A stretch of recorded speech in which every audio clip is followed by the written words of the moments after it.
NRA क्या है? तो एनआरए कुछ नहीं है, जैसे कि इस तरह से देखिए, ये एक एजेंसी है, नेशनल रिक्रूटमेंट एजेंसी, ठीक है। तो एनआरए और सीईटी में अंतर क्या है? कहीं कहीं पर आपको किसी मतलब बच्चों के दिमाग में है ये, ठीक है। पहले इस पर बात कर लेते हैं, फिर थोड़ा सा जिस मुद्दे पर बात करनी है उस पर करेंगे। तो देखिए सिंपल ऐसा है, जैसे आप कभी एग्जाम देने जाते हो तो बहुत से बच्चे आपसे कहते होंगे कि मैं एसएससी का एग्जाम देने जा रहा हूँ, कहते हैं ना। फॉर्म भर रखा होता है सीजीएल का, और किसी ने भर रखा होता है सीएचएसएल का, किसी ने सीपीओ का। तो जिसे नहीं पता, कोई कहेगा मैं एसएससी का एग्जाम देने जा रहा हूँ, तो बच्चा हंसेगा, वो कहेगा अरे एसएससी का तो देने जा रहा है, किस चीज़ का देने जा रहा है, मतलब प्रॉपर। वो कहेगा फिर भी मैं एसएससी का देने जा रहा हूँ। वो एसएससी का एग्जाम, एसएससी तो एक संस्था है, स्टाफ सिलेक्शन कमीशन, जो पेपर कराती है, सरकारी संस्था है कि भाई हम पेपर कंडक्ट कराएंगे। जैसे कि हमने किसी को वो दे दिया कि भाई तुम एक संस्था हो, तुम्हें हमने टेंडर दे दिया, अब तुम्हें एक सही तरह से पेपर कराने हैं। ये तो संस्था है जो इन चीज़ों के पेपर कराती है। पेपर तो कोई सीजीएल की तैयारी कर रहा है, कोई सीएचएसएल की, और कोई कर रहा है सीपीओ की, कोई इसी तरह से रेलवे की तैयारी कर रहा है। तो चीज़ें अलग अलग हैं, ठीक है। तो इसी तरह से ये एक संस्था है। अब ये संस्था इसी तरह से एक एनआरए है, नेशनल रिक्रूटमेंट एजेंसी, जो कि एक जो एग्ज़ाम करवाएगी किसका? सीईटी का। अब ये बात तो तय हुई, चलो सीईटी का एग्ज़ाम एनआरए कराने वाली है, परंतु इससे हमें क्या फ़ायदा है? तो देखो फ़ायदा क्या है कि सिंपल, अगर एक एजेंसी इतनी बड़ी दो, ऐसा नहीं है सीईटी का एग्ज़ाम ऐसा सिर्फ एसएससी वाले दे रहे हैं, रेलवे वाले भी देंगे। जितने भी रेलवे के बच्चे हैं उन्हें भी सीईटी का एग्ज़ाम देना पड़ेगा, बैंक वाले बच्चों को भी देना पड़ेगा, और एसएससी वाले बच्चों को भी सीईटी का एग्ज़ाम देना पड़ेगा। और ये सभी एक साथ बैठ के एक जगह पर पेपर देंगे।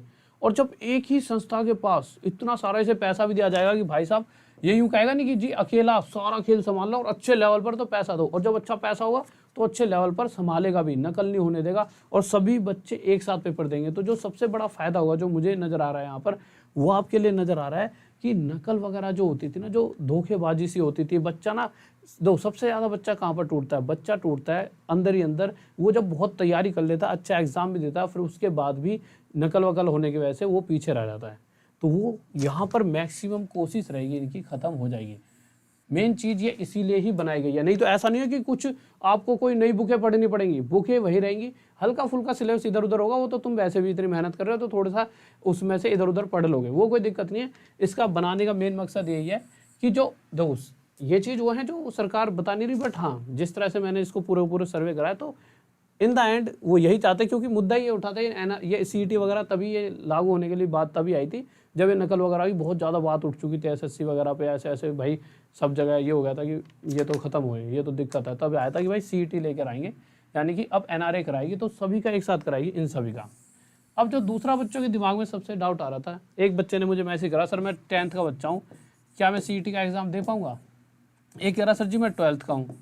इसी तरह से ग्रेजुएशन वाले वैसे टेंशन नहीं लेते, उन्हें पता है जब हम 10th और 12th के लेते हैं कि ग्रेजुएशन वालों को पता है हम भर ही देंगे, ठीक है। तो क्या 10th 12th और ग्रेजुएशन तीनों ही भर सकते हैं क्या सीईटी? ठीक है। तो देखो ऐसा है, ये इस केस को इस तरह से समझना, ध्यान से देखिए, ये वाला मुद्दा बहुत तगड़ा बच्चों के दिमाग में आता है। आप एक बात बताओ आपने कभी सीजीएल की तैयारी करी है किसी ने? तो आप में से बहुत से होंगे, बहुतों ने नहीं भी करी होगी, बहुतों ने करी होगी। आपने सीजीएल की भी तैयारी, अरे क्या लिख दिया मैंने, देखो आपने सीजीएल की भी तैयारी करी है, आपने सीएचएसएल की भी करी है, और आप में से कुछ ने एमटीएस की भी करी होगी। अगर मैं ये बोलूं क्या 12वीं दो, अगर मैं ये बोलूं कि 10th पास बच्चा सीएचएसएल का एग्ज़ाम भर सकता नहीं भर सकता, सीजीएल का भर सकता नहीं भर सकता, पर हाँ 10th पास बच्चा एमटीएस का भर सकता है। 12th पास वाला सीएचएसएल का, अब वो 12th वाले से छोटे वाला कोई है, उसका 10th की डिग्री है तो एमटीएस का ही भर सकता है, वो एक अलग केस है। बट हाँ अगर सीएचएसएल की बात करें तो हम ये मांगते हैं कि कम से कम भाई वो 12th पास हो, और सीजीएल की बात करें तो कहते हैं कम से कम ग्रेजुएशन हो। तो इसी तरह से 3 अलग अलग एग्जाम है। तो इसी तरह से सीईटी के अंदर भी अलग अलग 3 एग्जाम हुआ करेंगे आपके। एक जो 10th वालों के लिए हुआ करे 10th बेस्ड पर, यानी कि ऐसा नहीं है कि उसे कि 12th और ग्रेजुएशन वाले नहीं दे पाएंगे, मतलब बेस्ड है भाई। जो 12th में उसके पास तो पहले से 10th का वो मार्कशीट है तो वैसे भी दे पाएगा, 10th तो उसने पास करी होगी ना, और अगर ग्रेजुएशन करा तो उसने दोनों करी होंगी। वो मुद्दा नहीं, मुद्दा यह है कि 10th पास का कि 10th के बेस पर एक अलग एग्जाम, इसी तरह से 12th बेस पर, और इसी तरह से ग्रेजुएशन पे अलग अलग एग्जाम होंगे। जो बच्चों के सबसे ज़्यादा दिमाग क्वेश्चन आ रहे थे कि सर जी कैसे कैसे होगा, ठीक है, एक ये बात। अब सबसे बड़ा जो आपके सामने आता है, फ़ायदा और घाटे की बात कर लेते हैं, जो आप सभी के दिमाग में चल रहा था। ये वाली बात समझ आ गई, ठीक है। फ़ायदे और घाटे पर आए थे, देखिए फायदा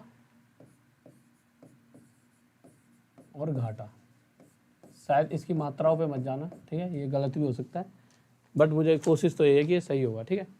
फ़ायदा और घाटा, देखिए फ़ायदा तो इसका बहुत तगड़े लेवल पर आपको होगा। देखिए होगा क्या फ़ायदा इस तगड़े लेवल पर, होता क्या है कि अगर आप देखोगे तो रेलवे भी बहुत सारे एग्जाम करा रही है, कोई कभी आरपीएफ करा रही है, किसी एनटीपीसी करा रही है, कभी ग्रुप डी करा रही है, इतने सारे पेपर है ना।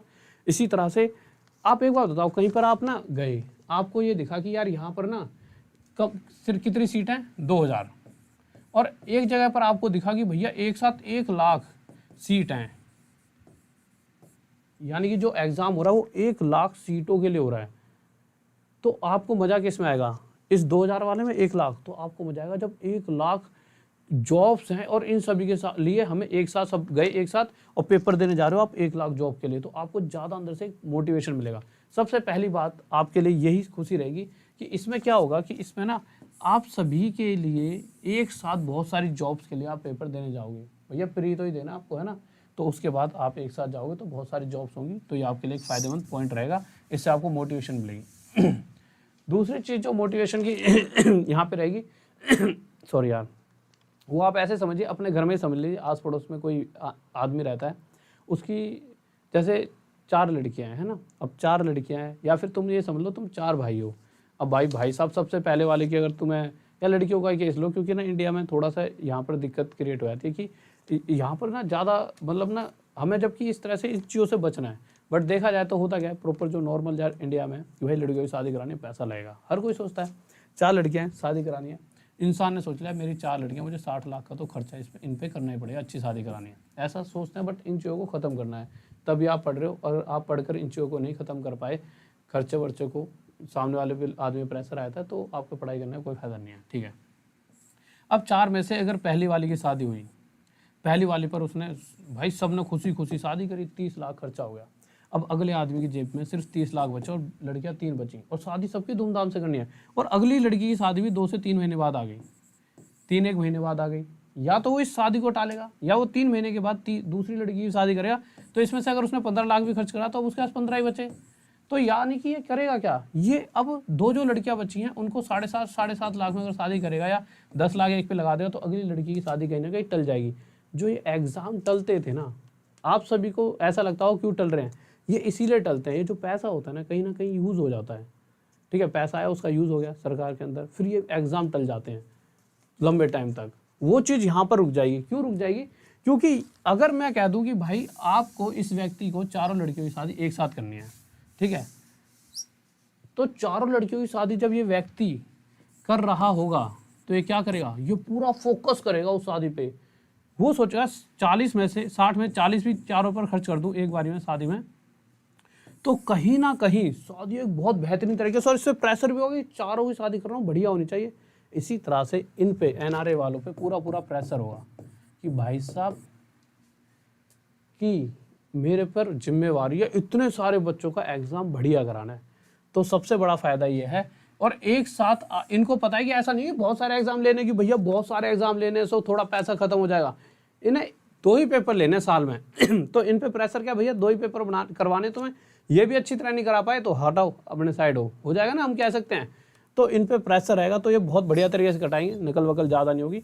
तो जो सबसे मेन मुद्दा है ना, ऐसा नहीं है कि क्या सिलेबस है क्या नहीं है, जो बच्चों ने मेन मुद्दा बना रखा है, कोई सिलेबस की ऐसी दिक्कत मतलब ऐसा कुछ नहीं है कि आपको इंग्लिश की जगह आपको संस्कृत आ जाएगी, ठीक है, जो चीज़ आती है वही चीज़ आएंगी, उसकी दिक्कत मतलब, मुद्दा यही है कि आपका पेपर बहुत अच्छा तरह से होगा, ठीक है, पहला फ़ायदा। दूसरा फ़ायदा कि 1000 सेंटर होंगे। आप कोई सर 1000 सेंटर से हमारा क्या फ़ायदा, ये फ़ायदा कोई मथुरा का है तो मथुरा में सेंटर है तो उसे इलाहाबाद नहीं जाना पड़ेगा, मतलब वो कोशिश करेंगे कि वहीं का वहीं बच्चा आसपास पेपर दे पाए, जिससे कि दूर दूर ना जाना पड़े। बच्चा यार इधर ही आने जाने परेशान हो जाता है, अरे बच्चा है कोई वो थोड़ी है कि उसको पहले वो इतनी टेंशन में, उसके पास मुश्किल से तो 1-2 हज़ार रुपये होते हैं, उसमें से 500 रुपये आने जाने में लग जाते हैं, वहाँ पे रहो और रहने वाले और खा जाते हैं। भैया कहीं तुम पेपर देने जाओगे वहाँ पे वो यूँ कहीं एक रात रुकना 500 रुपये, नहीं तो रोड पे। अब बच्चे बेचारे ट्रेन पर वो प्लेटफॉर्म पर सो रहे होते हैं, उससे वो पेपर दे पाएंगे, थकावट पहले हो जाएगी। तो ये फ़ायदा रहेगा कि आसपास ही पेपर हो जाएगा ठीक है। तीसरा फ़ायदा, एक बार पेपर दिया तो 3 साल तक जितने भी एसएससी वगैरह मेंस का पेपर, ये तो फ्री का हो गया ना, एसएससी अपने मेंस लेवल पे पेपर लेगी, इसी तरह से रेलवे भी लेगी कुछ ना कुछ, इसी तरह से बैंक भी लेगी, वो अपने अपने ऐसे रहेंगे, बट वो मेंस लेवल तक का एग्जाम लेंगे। तो 3 साल तक आप मेंस लेवल के एग्जाम दे पाओगे एक ही बार पेपर देने से, ठीक है। उसके बाद तीसरा जो फायदा है, और एक बात और, ये 2 बार हुआ करेगा एक साल में, ठीक है, एक साल में 2 बार। ऐसा नहीं है कि कोई बच्चा, अभी क्या होता था कि यार ये टेंशन होती थी सीजीएल का फॉर्म आ गया, उसके 15-20 दिन बाद बच्चा ग्रेजुएट हुआ, अब बच्चा टेंशन में कि यार जुलाई में, अगस्त में पेपर, मतलब मार्च अप्रैल में पेपर निकल गया, और अगला जाके बच्चा जुलाई में क्या हुआ है, ग्रेजुएट, उसकी पूरी हुई है ग्रेजुएशन। तो बच्चा ना अगले 1 साल और वेट करता था, और वो भी होता था कि नहीं होता था, बट अब ये डन हो जाएगा, हर 6-6 महीने में एग्जाम होना ही होना है। तो जिससे क्या हुआ कि जैसे कोई बच्चा थोड़े दिन बाद, जैसे जुलाई या अगस्त कभी भी आता है वो पास होके, तो वो आगे 4-5 महीने बाद फिर से एग्जाम देने के लिए तैयार रहेगा, मतलब उसका समय बर्बाद नहीं होगा। सबसे मेन मुद्दा ये, आप पॉजिटिव चलते रहोगे, आप अच्छी तरीके से तैयारी कर पाओगे, ठीक है। और फायदा, और ये सारी चीज़ें मैंने आपको बता दी हैं, सारी चीज़ें क्लियर हैं। और ऐसा है कि आगे जो भी खबर आएगी वो मैं आपको बताते रहूँगा।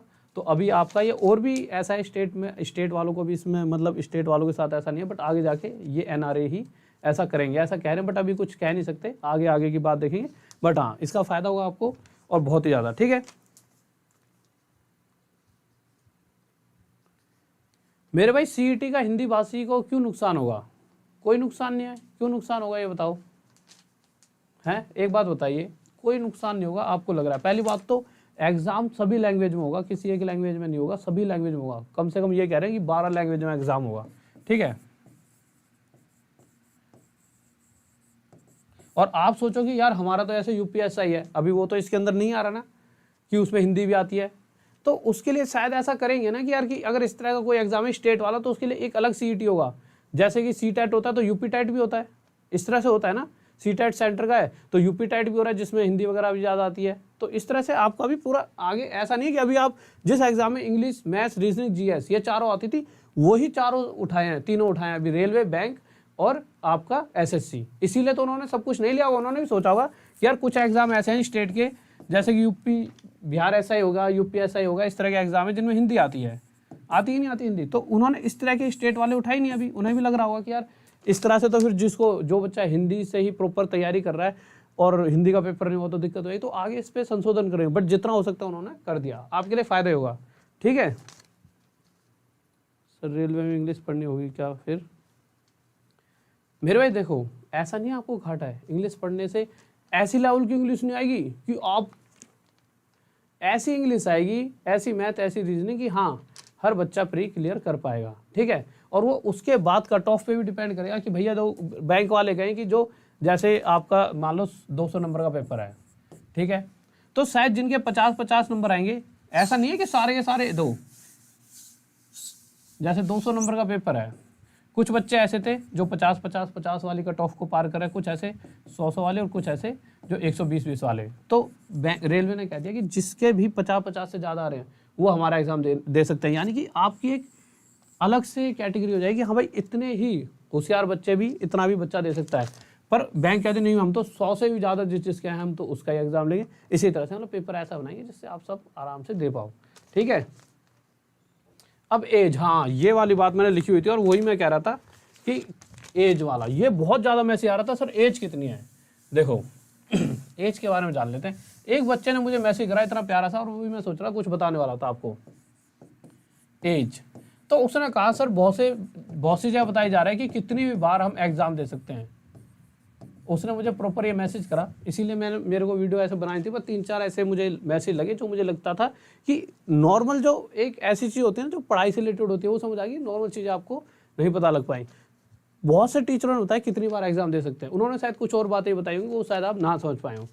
कितनी भी बार एग्जाम दे सकते हैं वो एक अलग चीज़ है। वो बच्चा क्या कह रहा कि सर